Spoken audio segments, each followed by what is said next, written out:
Alright, hello everybody.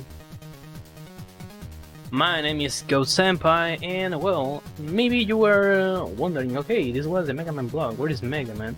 Well, we're a bit ahead of schedule, so we need to fill some time, right? But I'm here to pretend that I'm gonna be saving the day. But this is not Mega Man, but hey, it's an NES game at the end of the day, and I forgot that I have set up my EverDrive in order that when I reset the console, it loads again what I upload first. So this is gonna be the game that I'm gonna be playing, which is Snow Brothers, one of the games that I used to speedrun, and well, some people associate it with me. Well, this is a port from an arcade game. I'm gonna be having some time to explain this and talk about the game during the run, right? So I'm just doing something really quick before I'm ready to start with the run, because I forgot to do something. But it's not gonna take so much time. So hold on a second.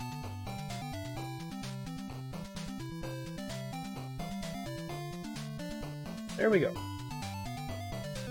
Well, we're ready to begin with this. So the time is gonna start once I select the one-player mode in the game. So I'm gonna assume that we're ready to start, because I'm doing this thing. I'm gonna be managing my own timer, right? So okay, so I'm just gonna reset the console and start on 3, 2, 1, go. Alright, so Snow Brothers game released originally in 1990 for arcade, and it got the port for the NES in 1991. We have 50 stages. The category is called All Stages 1 Player, but due to the estimate, you can wonder that, well, it's gonna be a short game, like almost every NES game. And well, this is something lucky, because I got both the red and yellow potions here on stage 1. If I get the red potion here, it's gonna be something really nice. And okay, I got it. This was an excellent start of the game, an excellent beginning, mostly since well, you need the potions in order to move slightly faster.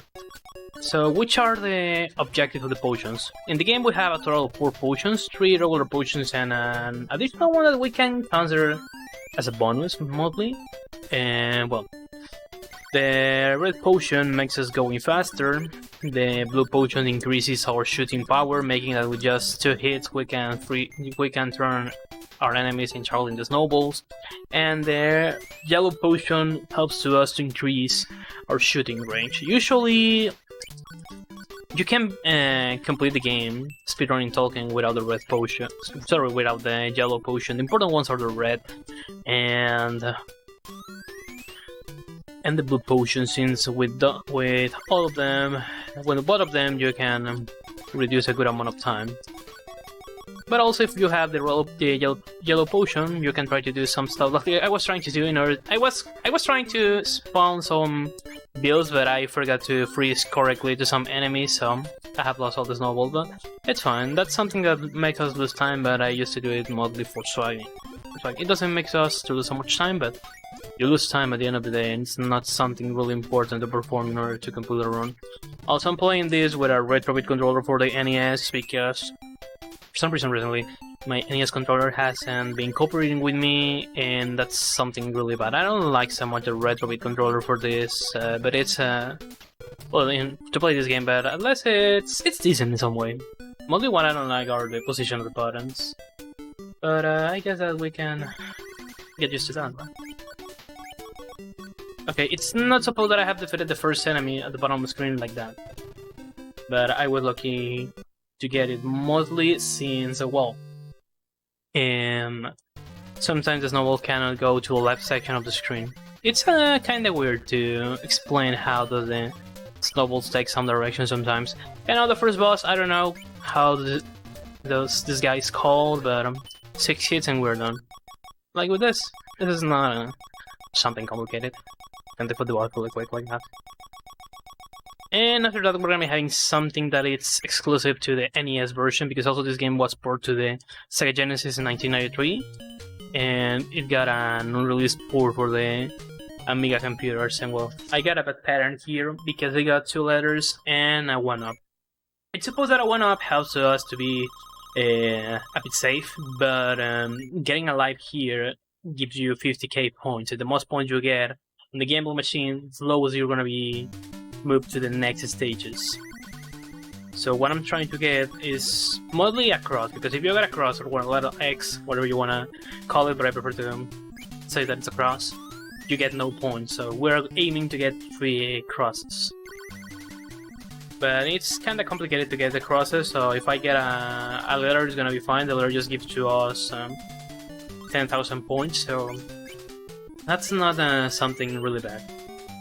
In this case, I don't wanna get additional lives for the same reason. Because that just puts to us some time. Not so much, but it's something at the end of the day, because we need to remember that on speedrunning, every frame matters. So we need to be as fast as possible. So all stages, as the name suggests, we need to play all the stages of the game, because there's a bonus item, which is Lotto bag, which helps to us to... Okay, but I was aiming to get a green potion, because that's a bonus item that just turns your head into a balloon, and if you touch an enemy, the effect is gonna be similar to an enemy getting touched by a rolling snowball. What I was saying? I forgot what I was saying. Oh yes, also you 1 player into complete all stages, because there's an item that you can get in specific stages that takes you to a different gambling machine. And that gambling machine is gonna give you opportunity to skip more stages, so that's the any person category. That's a category that I personally don't like, because it's the way that you skip stages is not really interesting.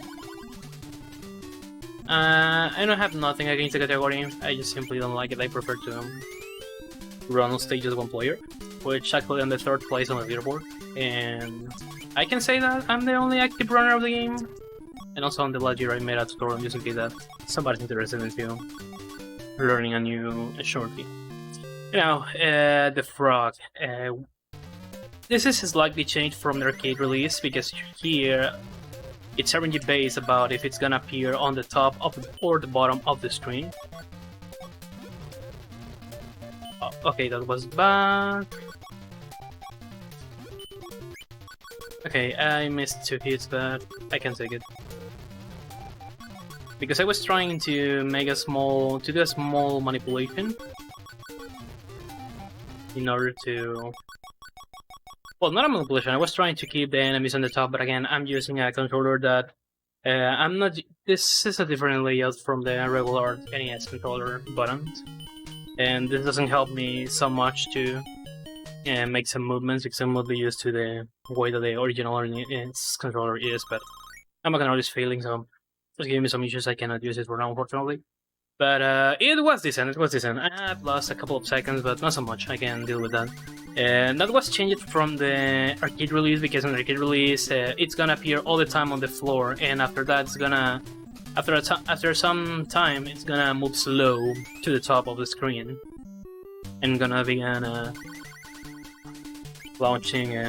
releasing the bombs. We can say that that boss is it's faster on the NES release, because usually, in general, the NES release is more slower in movement, comparing this with the arcade release. Just the second and last boss are faster. The last boss is insanely faster.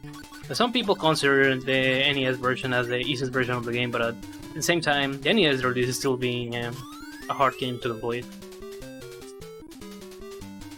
And also, this is mostly platforming action from late 80s, early 90s arcade games. Also, some stages on this section are gonna have this sumo guy that is gonna start to throw some kind of small snowballs also, or white balls that are gonna make us damage, but if we defeat the other enemies, that guy is gonna disappear. On this stage is required that I always go for the enemy on the right, because those blue guys turn into tornadoes after some seconds, and when they're in the tornado form, you cannot make them damage. At the same time, randomly they can throw knives. And there's a high chance that if you try to defeat the enemy on the left, it's gonna throw you off night, and maybe you're gonna die. And we need to try to don't die on this game, mostly due to the potions. Because once you lose the potions, the game turns really slow. Also, something cool about this game is that with the enemies, you don't need to follow a specific pattern to defeat them, unless you're going for the manipulation for the red potion on the second stage. Okay, that was a bit low, but it was a decent RNG anyways. Well, not in general, because usually in video games we're used that enemies are RNG or cycle based. Well, in this game, depending on your position is where the enemies are gonna move. They're gonna be on the screen. Depending on where you move, they're gonna be moving to specific spots. So sometimes I'm gonna be using that on my side in order to try to put some enemies in some spots, or try to manipulate the game in order to get some items. Oh, I missed all the hits, that was really bad. Okay, well, each bird requires 3 hits, but in this case... Okay, this was something really interesting. Maybe this was one of my best third boss of the game. I'm gonna explain what happened here. Each bird requires 3 hits, and depending on how far does your snowball is, it's supposed that it's gonna make more damage. So if I hit the birds with having the snowballs close to each of them, and they're not gonna disappear on the 3rd hit, so I just require to make small hits or regular shootings in order to defeat them. Because I try to keep them alive in some way, because they throw the little birds that I'm gonna be freezing in order to attack them. So if you hit them having the snowballs really close to them, what's gonna happen is that simply they're gonna keep on screen, so you can make regular shootings after that, and they're gonna die like I have done. So it was something really interesting the way that I got that pattern, because I don't know exactly, but it looks like it's RNG based, the position of where the birds are gonna move when they land on the floor. So that's like the complicated part of doing that boss fight. But I'm really glad that I got that on the first time without bigger problems.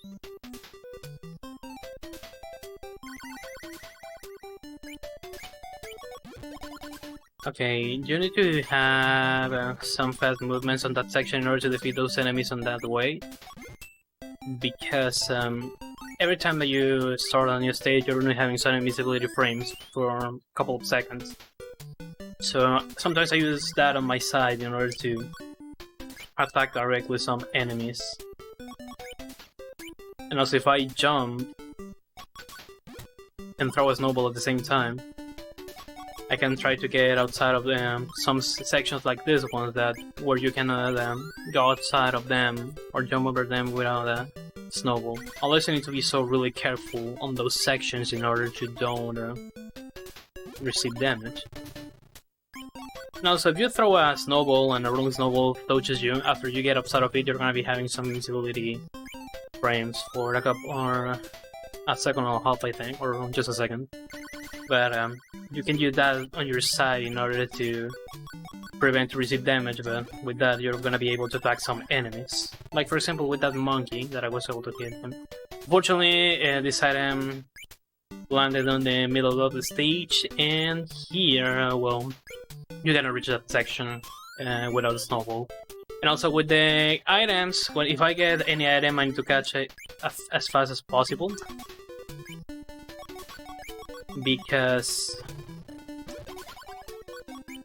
if I don't do that, the game is gonna wait until there's nothing else on the screen, enemies or items. So when I get an item, I need to be as fast as I can to catch it. Because if I wait until that item disappears, I'm gonna be losing a good amount of time. Now, stage 39, if you have been able to complete this game, to be able to progress in the game up to this point. Okay, this was a really bad pattern. I haven't got the correct manipulation, unfortunately. It's here, what I'm gonna be looking is that I need to receive some damage. Well, I need to keep an enemy So when I throw that enemy, I'm gonna be in some invisibility frames, and I can go against the other enemies. And I don't know what I have jumped there when I know that I was gonna die, so this is really bad. But, well, this is really common on recycled runs for me, and I'm gonna die again. Yeah, those tornado enemies are really annoying, and I was lucky to don't die there. I appreciate it a lot, game. Yeah, because I forgot that I needed to move at some point, because here I don't need to move. My character at the beginning of the stage. With that, one of the yellow enemies, one of those monkeys, is gonna get outside of the middle of the stage. So I'm gonna be able to freeze that monkey and use it in order to get some invisibility frames. And now fourth boss, this also is different than the arcade release, because in arcade release you have two of these guys. You cannot turn into snowballs these fire enemies. Instead of that, some enemies are gonna be falling from the top of the screen, and you can use them as a projectile after you freeze them.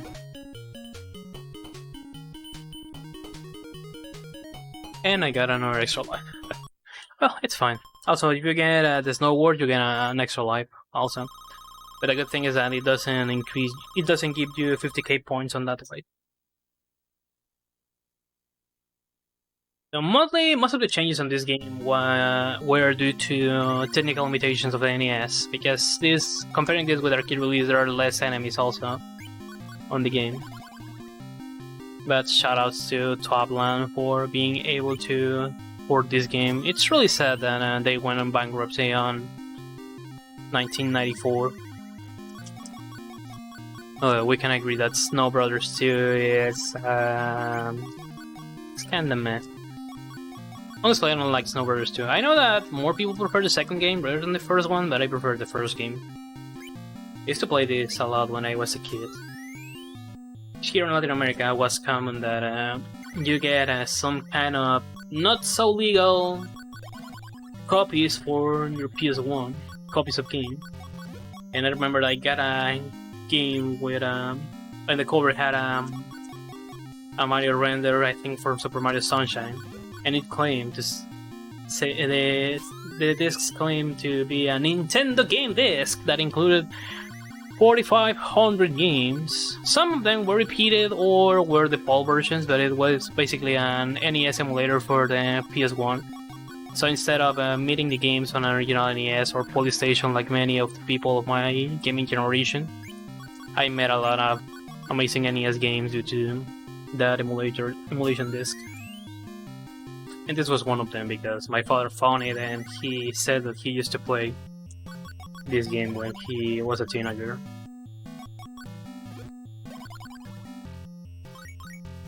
And well, on these stages, sometimes you can get the blue potion. Unfortunately, I haven't been able to get it, but I was lucky enough to get the red potion. Anyways, if you for some reason die, don't be worried about that, because on the last boss, there's a high chance that you can get all the items again, or at least the red and blue potions. My PB in this game is an 1821. I don't ever remember which was my PB. But I haven't been able to get, unfortunately, the world record. I've been trying to chase... Well, I haven't chased the world record since 2017.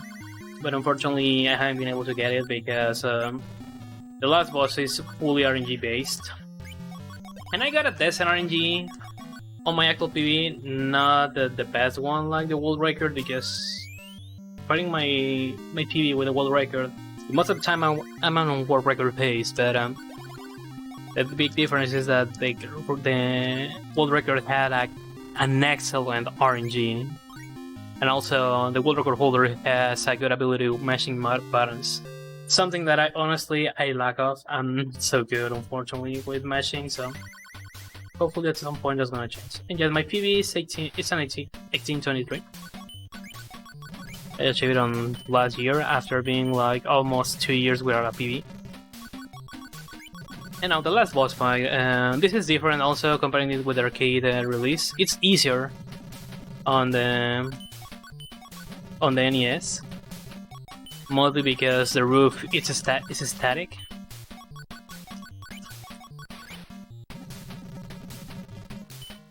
because on the arcade release, the roof is falling down slowly, really slow.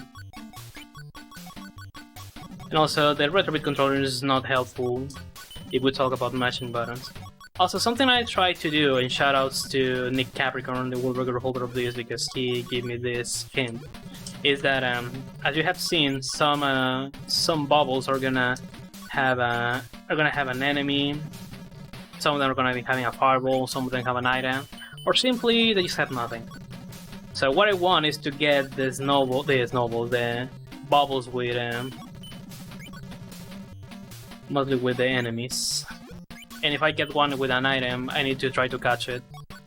Because, again, any limitations, and the most elements you have on the screen, the less bubbles you're going to be having. Unfortunately, I have lost there on enemy, but it's still been fine. I'm going to be finishing up under my estimate anyways. And now there are 2 items on the top, so that means that I'm going to be having 2 bubbles. I know that item disappear after a while, but we need to be really careful with this stuff.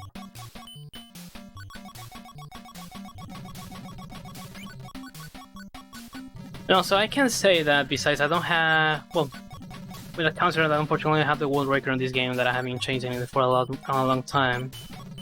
I'm really proud about my time on this game. I never considered to turn this into one of my main speed games, but it looks like I am kinda decent on it. And every time that I have an opportunity to run this game in a marathon, that's something I really appreciate from the bottom of my heart. The time is gonna finish once I defeat the other enemy. Not yet. I said not yet. Okay, because for every enemy you need to hit them 10 times in a row. Okay, that was time. I got 2015. It was good. It was good. Considering that I got a death, and I was good. Usually I get a 20 or 21 on my reset list. And since I haven't used any of the internal continues of the game, we got the alternative, or well, the real ending of the game.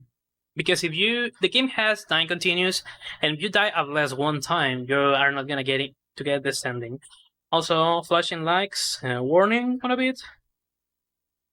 Well, on the other end, the plot of the game is that on a faraway kingdom, the twin princesses Torrentina were kidnapped by the evil King Scorch, and the brothers Nick and Tom tried to rescue them. They failed, so the King Scorch put a curse on them, and well, they get thrown into snowmen. So now they need to defeat the King Scorch and rescue the princesses. If you use a lesson continue, and you're gonna rescue the princesses, and the piece is gonna be back on the kingdom, and that's the end. But if you don't use any of the continues, you defeat the evil King Scorch, you get rid of the snowman curse, the piece is back in the kingdom, you save the princesses, and the brothers Nick and Tom get married with the princesses.